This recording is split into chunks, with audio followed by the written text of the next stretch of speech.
어쨌든 간에 우리는 뭘 보냐면 ROE, 자기자본이익률, 네. 그다음에 성장률, 그리고 금리 이렇게 봅니다. 그래서 이제 이미 벌써 아까도 말씀드렸지만 금리에 대해서 예상을 잘못했기 때문에 그거에 대한 잘못된 부분은 이미 90% 반영이 됐다고 얘기했죠. 추가로 더 올라간다 하더라도 반영되는 부분은 겨우 10%밖에 안 되니까 이제는 매크로 가지고 걱정하시는 타이밍이 아니다. 그러면 뭐가 중요하냐? 아까 말씀드렸듯이 ROE, 자기자본이익률, 성장률입니다. 성장률. 자, 그래서 이번에 한번 보시면은 대형 테크 종목들, 뭐 테슬라, 그다음에 애플, 네. 뭐 이런 종목들을 보시면은 ROE가 굉장히 높아요. 근데 성장률이 마이너스로 가지는 않았어요. 그러니까 성장률이라고 하면 매출을 좀 매출도 보고요. 네. EPS 증가율도 봅니다. 둘 다를 보시는 게 중요합니다. 네. 예, 그래서 그것을 보았었을 때 뭐 어떤 회사는 매출은 굉장히 많이 느는데 EPS는 마이너스일 수도 있잖아요. 예, 그래서 두 개를 같이 보시는 게 중요하고요. 근데 이제 ROE가 마이너스 EPS면 ROE는 마이너스일 거 아니겠습니까? 그러니까 이거는 사실 투자하기 상당히 어렵죠. 지금 같은 환경에서는. 네. 예, 그래서 저희는 뭐 테슬라 같은 경우로 또 예를 들면 매출 증가율은 뭐 거의 50%, 그다음에 이익 증가율은 100%. 네. 근데 ROE가 40 몇 프로. 이러면은 저희는 이번에 벌써 고점 대비해서 50% 빠져 있는 타이밍이라면 뭐 요번에 또 조정을 받고 있는 게 뭐 트위터 인수 이후 이렇게 보고는 있으나 지금 굉장히 매력이 있는 타이밍이다라고 생각하는 거고요. 네. 마찬가지로 이제 애플 같은 경우에는 높은 ROE를 유지를 하고 있고 그것을 유지하기 위해서 자사주 매입 소각을 하고 있고 거기에 또 매출 증가율도 일어나고 있고 EPS 증가율도 일어나고 있으니까 주가가 이번에 튀는 거죠. 종목 중에서 저희는 이제 AMD를 좋아하는데 물론 뭐 그 종목도 마찬가지로 보시면은 증가율은 떨어지고 있으나 여전히 상승률이 높고 높은 ROE를 창출하고 있고 밸류에이션이 싸 보인다. 물론 아직까지 이익의 흐름 자체는 떨어지고 있고 내년 1, 4분기, 2, 4분기가 돼야지 바닥을 찍고 3, 4분기부터 돌아서는 모습이 나오겠지만 지금 사도 되는 거죠. 네. 그러니까 뭐 제 생각에는 그거는 이제 좀 몰래 아까 보시면 말씀드렸듯이 지금 자꾸 선반영을 하고 있다고 얘기했잖아요. 네. 그래서 선반영하는 시기가 지금 적어도 6개월 내지 9개월 정도 더 빠르단 말이죠. 지금 현재. 아까도 말씀드렸지만 이익은 안 깨졌는데 지수는 벌써 올해 1월부터 빠졌다는 거는 지금 11개월이 됐잖아요. 그죠? 근데 이익은 이미 벌써 앞으로 빠질 걸 다 반영을 하고 있는 정도의 어떤 그 변동성이 나왔다는 거죠. 그래서 만약에 내년 1, 4분기, 2, 4분기에 바닥을 잡는다. 그러면 오히려 지수는 온라인 상태인 뭐 거죠. 아니면 종목은 주가가 올라가기 시작할 거죠. 네. 예. 그래서 이제 저희는 이제 그런 쪽을 좋아하고요. 그 다음에 또 이제 저희가 보고 있는 것 중에서 신재생 에너지 업종을 좋아합니다. 네. 신재생 에너지 업종은 ROE가 아주 높지는 않아요. 그렇지만 올라가고 있어요. 예를 들면은 이제 미국의 퍼스트 솔라 같은 종목은 지금은 적자입니다. 근데 앞으로 1년 안에 흑자 전환해요. 그리고 2년, 3년 되면 ROE가 거의 20%까지 올라갑니다. 그러면 이제 올라가잖아요, ROE가. 그러면 PBR이 높아지겠죠. 그다음에 그거를 만들어내려면 어떻게 됐으면 성장률이 굉장히 높게 나오겠죠. 네. EPS 증가율이 막 100%씩 나온단 말이죠. 그러면 당연히 이 종목의 주가는 올라갈 수가 있겠죠. 그래서 그러니까 신재생 에너지라는 것은 앞으로 계속 성장을 할 거예요. 매출 증가율은. 근데 이익 증가가 지금은 아직 적자나 뭐 플러스 몇 프로이지만 나중에 되면 결국 20%대로 올라간다고 치면 굉장히 지금 저평가되어 있는 게 맞겠죠. 그래서 가장 대표적으로 규모의 경제를 만들어내고 있는 종목들을 사서 들고 가시면은 당연히 좋을 수가 있겠고요. 그다음에 아까 말씀드렸지 뭐 AMD도 있겠지만 여러 가지 반도체들도 있죠. 그래서 당연히 내년도에 안 좋다고 얘기를 합니다. 실적이. 뭐 메모리는 더 뭐 계속 그렇게 얘기를 하지만 어쨌든 지금 굉장히 높은 ROE를 유지를 하고 있어요. 떨어진다 하더라도 심지어 인텔 같은 경우에도 왜 주가가 튀었냐면 ROE가 지금 바닥으로 계산하는데 그게 10%예요. 그러니까 많이 떨어졌지만 10%의 이익은 내고 있다. 그러면 이제 PBR이 굉장히 많이 떨어져 버리면 성장이 이제는 멈췄지만 다시 이제 플러스로 되돌아간다고 생각하면 매력이 보이는 거죠. 그래서 여전히 그 높은 ROE와 성장률을 유지를 할 수가 있다면 너무 많이 빠진 경우에는 반등을 한다는 거죠. 그래서 뭐 반도체든 반도체 관련된 IT든 4차 산업혁명 관련되어 있는 테크 관련된 종목들도 그런 부분을 보시면서 판단하면 되겠고요. 그다음에 또 저희가 또 바이오주가 지난 한 달 동안에 가장 퍼포먼스가 좋았던 업종 중에 하나예요. 그래요. 왜 그러냐면 물론 한국이랑 중국은 그런지 모르겠으나 적어도 미국은요. 바이오 업종은 종목을 잘 골라내면 아니면 전체 ETF로 사시면 ROE가 굉장히 높아요. 그다음에 성장률도 항상 들어가 있어요. 왜냐하면 바이오 산업이라는 게 계속 성장을 하거든요. 그래서 저희는 이제 바이오는 종목을 고르기 너무 어려워요. 그렇죠. 이번에 이제 코로나 터졌었을 때도 종목을 잘 골라야지 뭐 다 만드는데 그렇잖아요. 그래서 저희는 바이오는 저희가 그 정도로 회사를 잘 이해하기 어렵다. 신약이 어떻게 될지 어떻게 알겠습니까? 그래서 저희는 그냥 ETF를 써요.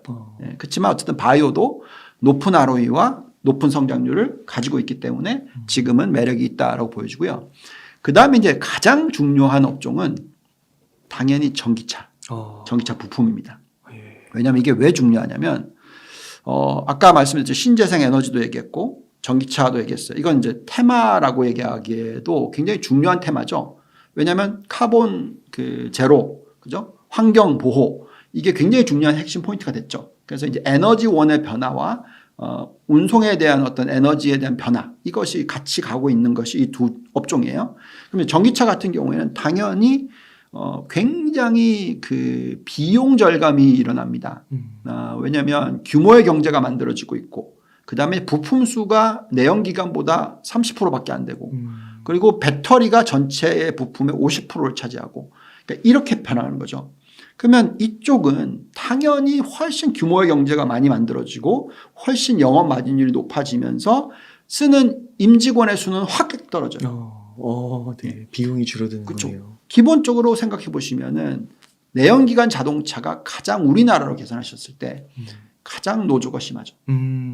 근데 맞아요. 그 노조의 규모가 줄어드는 거죠. 당연히 줄어들겠죠. 테슬라를 보시면은 그 회사는 기본의 내연기관 자동차 회사하고는 완전 틀리죠.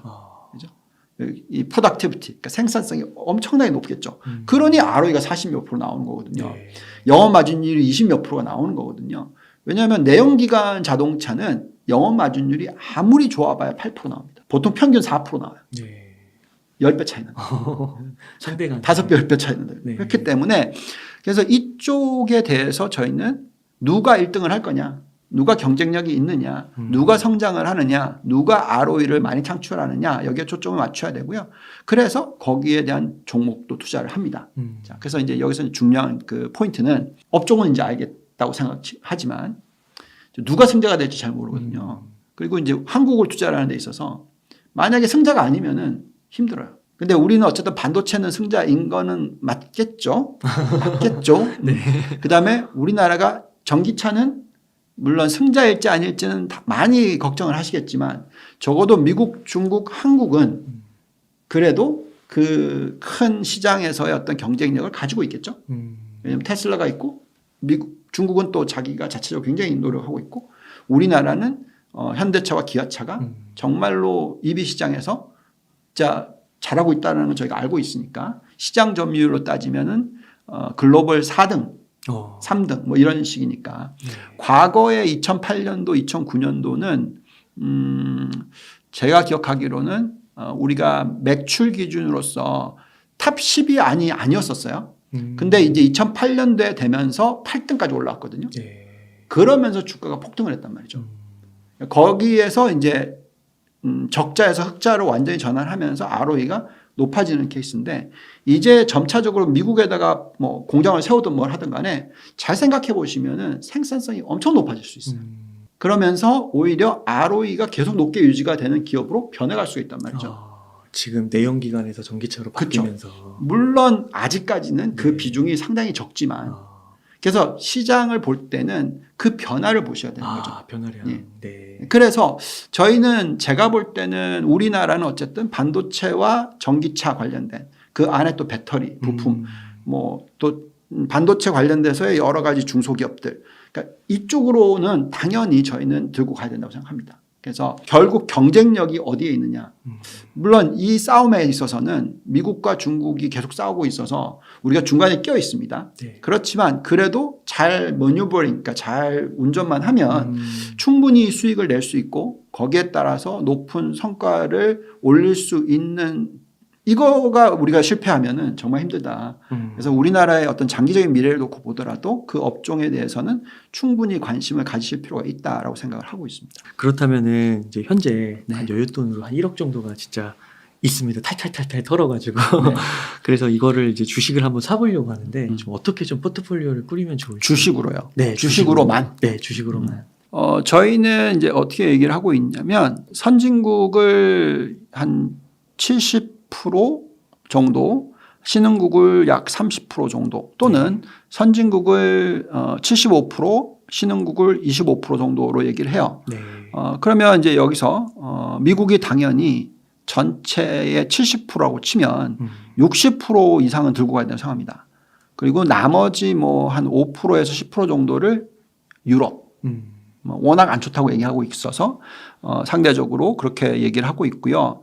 그 다음에 이제 신흥국으로 보면은 예를 들어서 30% 들고 간다 그러면 중국 20%, 우리나라, 대만, 나머지 이런 식으로 그렇게 해서 30% 정도 들고 갑니다. 그러면 우리나라 기준으로는 저희는 한 5% 정도 들고 가야 된다고 생각한다면 정말 많이 들고 가면 진짜 10%도 가져가겠지만 그 이상은 정말 도저히 저희는 못 하겠고요. 그래서 그 정도로 봤었을 때 그러면 이제 그 정도 10%만 들어간다고 치더라도 우리나라에 그럼 우리나라가 10% 들어가는데 가장 경쟁력이 있는 업종으로 들어가야겠죠. 아까 말씀해 주신 그래서 그런 식으로 들어가고요. 대만도 당연히 가장 경쟁력이 있는 쪽은 반도체거든요. 대만은. 그죠? 그리고 중국 같은 경우에는 반도체로 들어가는 게 아니고 중국은 신재생 에너지가 가장 경쟁력이 있고 전기차가 가장 경쟁력이 있고 돼지고기 산업이라든지 뭐 내수 시장에서 뭐 술이라든지 뭐 이런 쪽으로 경쟁력이 있는 쪽이라든지 그렇게 들어가겠죠. 그 다음에 전기차 당연히 들어갈 거고 전기차 배터리 경쟁력이 있으니까. 그래서 중국은 그런 식일 거고. 자, 미국으로 딱 보면은 미국은 당연히 뭐 반도체든 IT든 경쟁력이 있을 거고요. 그 다음에 아까 말씀드린 천연가스 쪽이 굉장히 경쟁력이 있을 거고요. 석유보다도 천연가스. 그다음에 또 그 안에서 이제 뭐 건설 중에서도 주택 건설 중에서도 경쟁력 있는 기업들. 또 가장 중요한 업종이 바이오. 네. 미국 같은 경우에 또 전기차. 당연히 테슬라가 있으니까 미국에서도 반도체. 반도체 신재생 에너지 쪽도 뭐 펄스 솔라 같은 회사는 정말 매력이 있다고 저는 생각합니다. 앞으로 성장이 굉장히 클 거라고 생각하고요. 그래서 이제 미국 쪽에서 경쟁력이 있는 산업, 반도체든 IT든 바이오 산업이든 전기차 업종이든 이렇게. 그래서 보시면은 근데 쭉 얘기 드렸던 게 전체적인 업종으로 봤었을 때 신재생 에너지, 반도체 IT, 바이오, 전기차 부품 요거는 계속 나오죠 제가. 그래서 저희는 전체적으로 포트가 그런 쪽에 많이 비중이 높습니다. 그러면은 혹시 지금 주식으로만 구성을 안 하면 뭐 채권도 사고 그러는 건가요? 저희가 이제 변동성을 죽이는 포트도 있어요. 그러니까 저희가 이제 홈런 랩이라는 게 있고 굉장히 공격적입니다. 그래서 종목을 10개 이하로 들고 가요. 그러니까 굉장히 공격적이죠. 그냥 주식으로 거의 다 들고 가고. 그다음에 이제 중간형이 글로벌 자산 배분 랩인데 이건 저희가 종목 한 20개, 21개 들고 가요. 그다음에 이제 안타라는 게 있거든요. 근데 이제 안타는 종목이 20개보다 낮아 15개인데 그중에 50%를 그냥 아예 저변동성 채권 뭐 이번에 이제 덜 깨지기 위해서 이제 채권을 최근부터 싣기 시작했어요. 이제 금리가 많이 반영됐다고 생각해서. 그리고 또 많이 올라간 쪽으로 사고 뭐 이런 식으로 해서 절반을 그렇게 들고 갑니다. 그러면 사실 올해의 수익률은 안타가 제일 좋아요. 어떻게 보면은. 네. 그래서 이제 그런 부분들 좀 감안하면 그 지금 같이 이제 굉장히 헷갈릴 때 근데 금리가 거의 이제 고점 수준에 와 있다고 생각할 때는 전체 포트폴리오의 한 50% 최소 25%에서 많이는 50%. 이게 60-40 전략이라고 해서 주식 60, 채권 40 이렇게 많이 얘기하는데 저희는 40 정도까지 뭐 가져갈 수도 있다. 채권 쪽으로. 근데 이제 금리가 많이 반영이 된 추가로 더 올라가기보다 이제 요 정도면 그 정도의 수익이 나면 얼마든지 이익을 편주는. 근데 그게 보통 6대4 전략이 연간 수익률 평균이 8, 9%예요. 그래서 너무 초과 수익을 원하시면은 그 전략은 아니에요. 근데 8, 9% 수익도 굉장히 상당히 높은 거 아니에요? 근데 네. 한국 분들이 좀 그거 그렇죠. 네. 그래서 어쨌든 안타의 그 가입 금액이 제일 작습니다. 한국 분들은 좀. 그래서 금리가 그러면 좀 반영돼 있다고 하면 조금 공격적으로 바꿔봐도 채권을 팔고 주식을 사도 좀 괜찮을까요? 근데 그게 아, 금리가 만약에 고점이라고 생각을 하게 되면 네. 금리가 떨어지면 네. 채권 수익률이 많이 나요. 아 그렇군요. 맞네요. 네. 심지어는 이런 분들도 있어요. 채권 레버리지 2배, 3배 뭐 이런 식으로. 그것도 참 리스크가 크긴 한데 네. 네. 어쨌든 여러 가지 포트 구성은 다양하게 할 수 있습니다. 근데 이제 자기가 감당 가능한 리스크가 어떻게 되느냐 그거는 확실히 생각하셔야 돼요. 뭐 만약에 내가 1년 수익을 최소한 20% 많이는 뭐 30% 이상 올리고 싶다. 네. 그러면 홈런 랩 같은 걸 가입해야 되는데 네. 이거는 그 정도 수익을 내려고 그러면 아래 위 변동성이 30% 나와요. 아, 어쩔 수 없어요 그게. 네. 그러니까 하이 리스크, 하이 리턴, 로우 리스크, 로우 리턴. 그죠? 네. 리스크에 따라서 수익률은 비례하기 때문에 그래서 그건 이제 본인이 얼마나 감당할 수 있냐를 꼭 생각하시면서 투자를 하시기를 추천드립니다. 전기차 자동차 업종 그 상대적 매력도 점검표 그걸 네. 보니까 네. 그 기아랑 이제 현대. 현대차가 네. 굉장히 진짜 매력적으로 좀 나오더라고요. 그렇죠. 그게 이제 앞서서 좀 설명해 주신 그렇죠. 예. 그러니까 그렇게 보시면 이렇게 되는 겁니다. 그러니까 자, 우선은 전기차 시장이 중요하다. 그러면 이제 전기차 시장에서의 경쟁력이 누가 있냐? 그럼 당연히 미국의 테슬라. 그다음에 중국의 뭐 니오, 뭐 BYD 뭐 등등등. 왜냐하면 전기차 시장으로 놓고 보면은 중국이 절반이에요. 네. 근데 이제 미국도 거의 뭐 상당히 이제 많이 크고 있고요. 그러니까 사실은 이 시장이 커지고 있는 데서의 경쟁력, 시장 점유율이 높은 기업을 사야 되겠죠. 그러니까 당연히 미국의 테슬라와 중국의 이런 대표적인 전기차 종목들을 봐야 되는데 우리나라가 여기 끼어 있어요. 우리나라도 미국에서 보시면 시장 점유율 4위, 3위 뭐 이렇거든요. 전기차. 유럽 시장으로 가면 3위 네. 뭐 이렇게 올라가 있고 사실 일본 자동차 많이 뒤쳐져 있고 유럽 자동차 많이 뒤쳐져 있어요. 그래서 우리나라의 전기차 부분이 굉장히 경쟁력이 있다라고 판단이 들고요. 자, 그러면 아까도 말씀드렸습니다만 시총 개념으로 만약에 테슬라 플러스 모든 자동차 업종의 시가총액을 더해서 우리나라 자동차 회사의 시가총액 비중을 계산을 하면 뭐 숫자가 정말 작아요. 근데 아까 말씀드렸죠? 시장 점유율로 따지면 우리가 3, 4등이다. 저평가되어 있는 거라고 그러시네요. 뭐 지금 현재 제가 알고 있기로는 현대차, 기아차의 PER이 5배인가? 4배인가? 뭐 이런 상황이고 네. 그다음에 PBR은 뭐 1배도 안 주고요. 근데 그런 회사를 생각해 보면은 사실은 그런 회사는 ROE가 낮아야 돼요. 근데 두 회사가 현대차는 한 10% 정도 되고 현대차는 그런데 기아차는 한 14%, 15% 돼요. 더 높아요. 네. 근데 PBR이 0.6, 0.7, 0.5 뭐 이런 식이란 말이죠, 앞으로. 그래서 만약에 경쟁력이 계속 있어서 그렇게 매출 증가가 일어나면서 영업 마진율을 높일 수 있고 그렇다면은 저희는 굉장히 매력이 있다고 생각합니다. 근데 이제 제가 왜 여기에 대해서 이제 관심이 많냐면 미국에 가 있는 그 우리 유학생들 많잖아요. 아니면 미국에 계신 교포들도 많죠.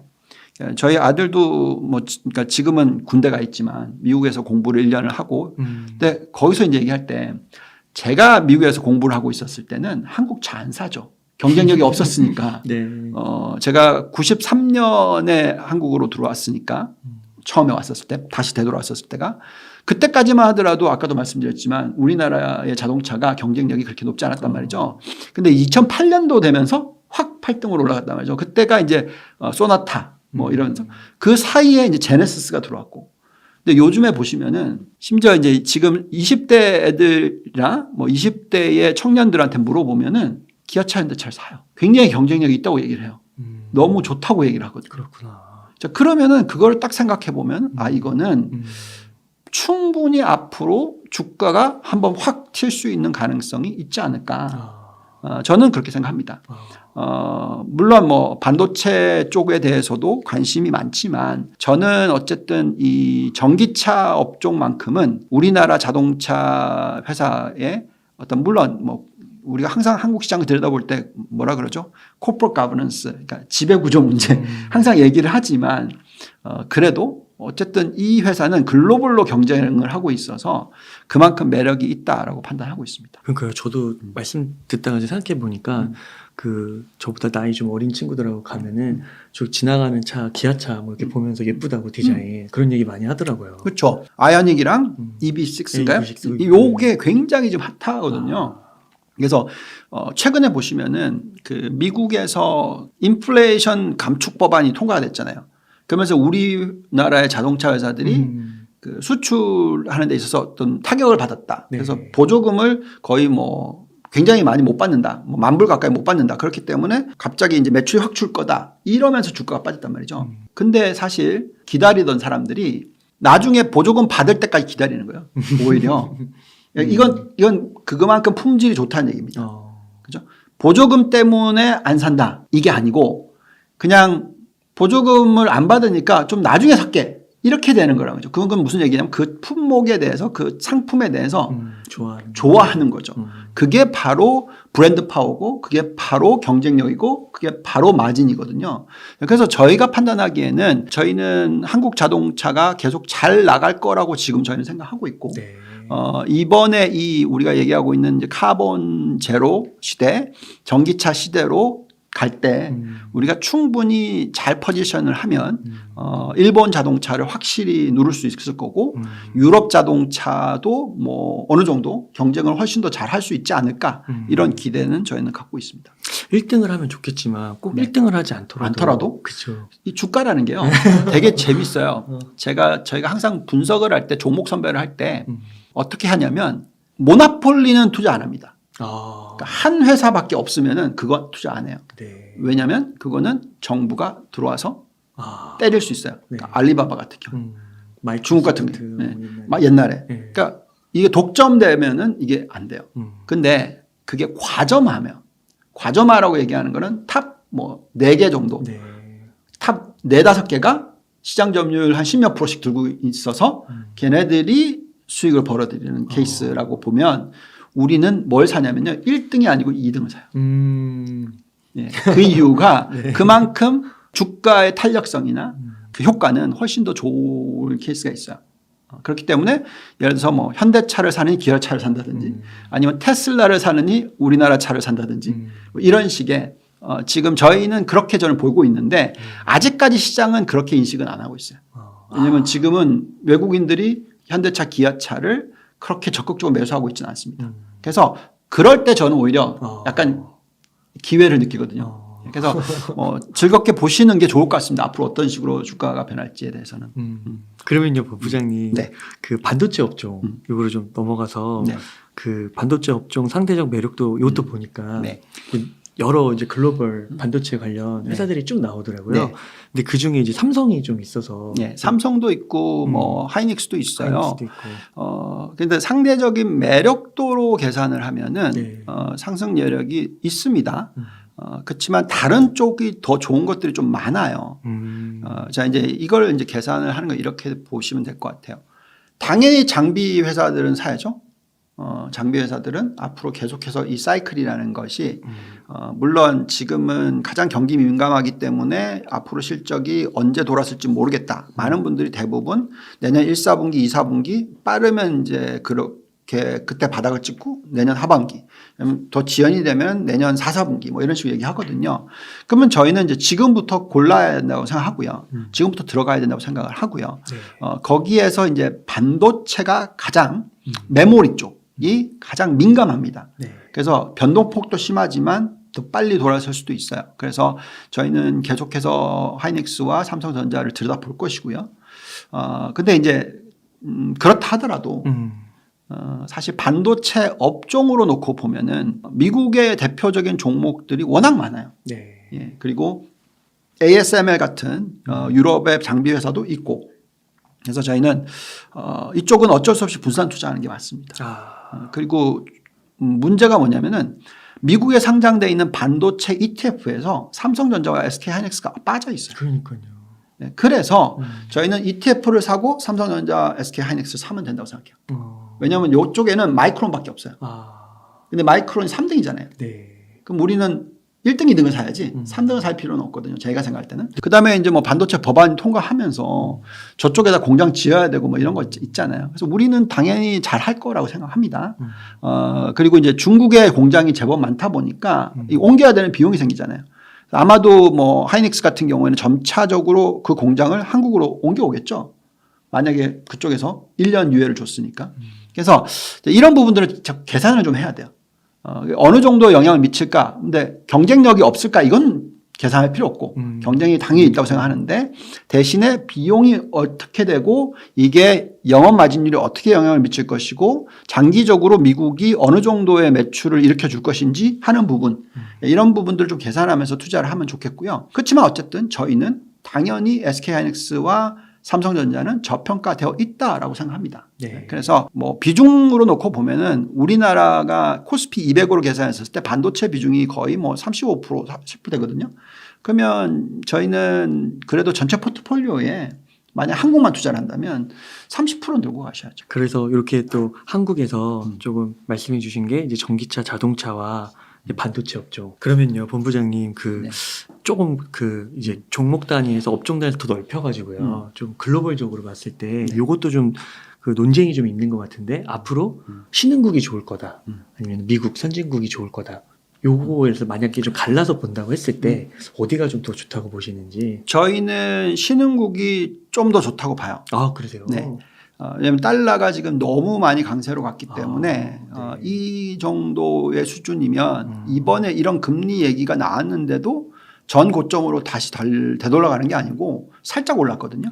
그래서 저희는 뭐 원화 환율도 1,440원대 고점이잖아요. 네, 거기서 지금 1,420원 정도 되니까 아마도 고점 형성은 이미 봤다고 저희는 생각하는데 뭐 많은 분들께서는 뭐 1,500원도 간다 뭐 이렇게 얘기를 하지만 저는 그렇게까지는 보지 않아요. 그래서 저희는 이제 달러가 이 정도의 강세에서 더 강세로 가면은 미국도 어려워진다. 그래서 양털 깎기를 하더라도 그것도 정도껏 해야 된다라고 생각하고요. 양을 죽일 수 예, 그렇죠. 그러니까 죽이면 끝나는 건데 그게 안 되죠. 그래서 어느 정도 그 한계가 있을 거라 생각하고요. 그래서 저희가 생각할 때는 환율적으로 한계치에 왔다고 생각해서 근데 그렇다고 해서 미국은 다 팔고 선진국은 다 팔고 신흥국만 다 이거 안 돼요. 왜냐하면 보시면 중국 너무나 매력이 있거든요. 근데 만약 중국으로 다 샀다 그러면 지금 이번에 엄청나게 또 얻어맞았을 거 아니에요. 그죠? 그래서 그거는 아니고요. 어떻게 해야 되냐면 시가총액 기준으로 딱 계산하면 나와요. 선진국이 80이고 신흥국이 20입니다. 그러면 이제 여기에서 너무 많이 벗어나지는 말아야 돼요. 그래서 제가 아까 말씀드린 거는 신흥국이 더 매력이 있다는 것은 신흥국을 30, 선진국을 70. 그럼 10%포인트 정도 가중치를 주는 거죠. 근데 20에서 30을 들고 가는 거면 50% 가중치를 주는 거예요. 그러네요. 선진국으로 보면 한 뭐 10 몇 프로만 가중치를 낮추는 거고요. 그렇다면 당연히 미국 비중이 전체 글로벌의 60%거든요. 그럼 50 몇 프로는 들고 가셔야죠. 아, 되게 중요한 부분 같습니다. 진짜 이거를 한쪽으로만 너무 생각해서 다 팔고 가고 막 이러면은 안 되는. 그렇게 하지 말고 50%를 들고 갈 때 그 50% 안에서 무슨 업종을 골라서 들어갈 때 아까 말씀드렸듯이 반도체면 제일 좋아 보이는 걸로 들고 가면 그런 식으로 하면은 어떤 이 국가 간의 어떤 상대적인 매력도의 차이를 종목의 매력도로서 커버가 되는 거죠. 그래서 종목 선별이 중요하고 알파 전략이 중요하고 반도체 중에서도 1등, 2등의 매력도가 또 틀려요. 그래서 어떨 때는 1등을 낮추고 2등을 올려야 되고 2등을 낮추고 1등만 들고 가야 되고 이럴 때도 있고요. 그래서 그것도 굉장히 공부를 많이 하셔야 되는 그런 시기다라고 말씀을 드리겠습니다. 본부장님 감사합니다. 본부장님 그럼 시청자분들께 좀 끝으로 하고 싶으신 말씀, 강조하고 싶으신 말씀 있으시다면 좀 부탁드리겠습니다. 네, 저희가 이제 그 유튜브 방송을 하다 보면은 계속 찍고 방송을 하다 보면은 워낙 내용이 많다 보니까 많은 분들이 오해를 할 수가 있어요. 그러니까 타이밍이라든지 이런 부분에 있어서 오해를 할 수가 있습니다. 그래서 될 수 있으면은 논리를 보시고 뭐 예를 들어서 뭐 사라 뭐 이렇게 보지 마시고 그 논리를 보시고 본인이 이해를 하시고 거기에 맞춰서 투자를 하셔야지 유튜브가 의미가 있다고 저는 생각합니다. 항상 제가 올해 많이 틀렸다고 얘기했고 그 부분에 있어서 여러 가지 부분이 왜 틀렸는지를 아신다면은 훨씬 더 제 얘기가 동의를 안 하셨으면 오히려 돈을 벌 수 있는 기회를 만드실 수가 있었을 거예요. 근데 그게 아니라 이 종목을 사라 그랬다. 그래서 이 종목을 샀다. 그러면 이제 계속 힘들어지실 수가 있는 거죠. 그래서 저는 그 진짜 진심으로 바라는 건데 우리는 지금 투자의 문화를 만들고 있는 거거든요. 누가 시켜서 뭘 하는 게 아니고. 그래서 투자라는 것은 본인이 이해도가 없으면 버티시기도 어렵고 장기 투자도 어렵고 정말 어려운 과정을 겪을 수가 있습니다. 그 고민을 좀 더시고 싶으시면은 전문가한테 맡기는 게 맞고요. 그렇지 않다면은 정말 유튜브를 처음부터 끝까지 보시는 게 중요하고 그냥 뭐 짧게 보는 걸 많이 중요하다 생각하시는데 사실 투자의 길은 네, 길고도 험난합니다. 그래서 진심으로 부탁을 드리고 진심으로 바라는 것은 우리나라에 정말 좋은 투자 문화가 자리 잡히고 굉장히 장기적으로 투자를 하셔서 좋은 성과를 본인과 본인의 다음 세대까지도 연결이 되시기를 진심으로 기원하고 바란다라는 말씀 드리겠습니다. 진짜 유튜브 영상을 끝까지 보는 것도 중요한 것 같고 또 오늘 봤다고 해서 또 내일 또 어떤 일들이 벌어질지 모르잖아요. 그러니까요. 그래서 또 분명히 주가에 영향을 미칠 텐데 네.